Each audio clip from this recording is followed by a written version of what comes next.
O nang, ito na yung lote. Ito, from doon sa makita mo yung poste ng Meralco, doon sa puno. Yung puno na yan, papunta rito. Yan, puno na yan. From here, yan yung 512 square meter. Yan, yung puno na yan dulo, pinakadulo. Yan, yan. Yan.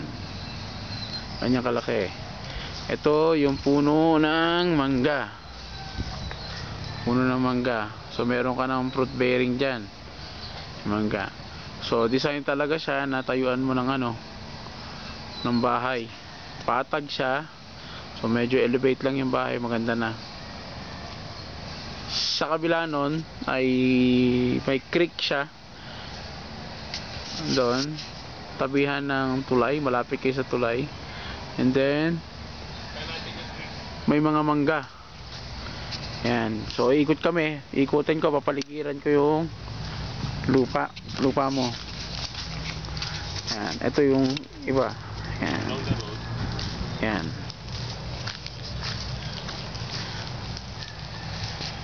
So may mangga pala. Palibot pala ng mangga. Kuya Tim, kanina yung mangga.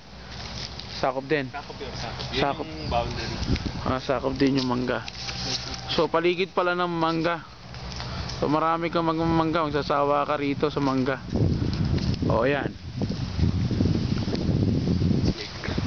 Ito yung creek. Likod, dito yung likod mo. May creek yan, may creek. O. Yan ang pinakalikod mo, creek. Pwede niyang Yan. lagyan niya ng culvert sa extend pa yung kanyang traffic. Oo. Cement na yan eh. Oo. Yan. Nakita mo. O, kukuha naman ako ng picture. Kuha ako ng picture. Una mo yung ano kaya, yung labor niya. Oo. Tapos, Yung ito yung kabila, yung neighbor mo. Yan. Marami ka na neighbor. Sa kabila, katapat mo, meron ka din neighbor na nagdata. Yan. so nursery. Nursery. Yan. Yung mga mais. Yan. Hindi ka magugutom pala dito eh. Yan. Paglabas mo doon sa labas, maraming bilihan ng mga fresh fruits.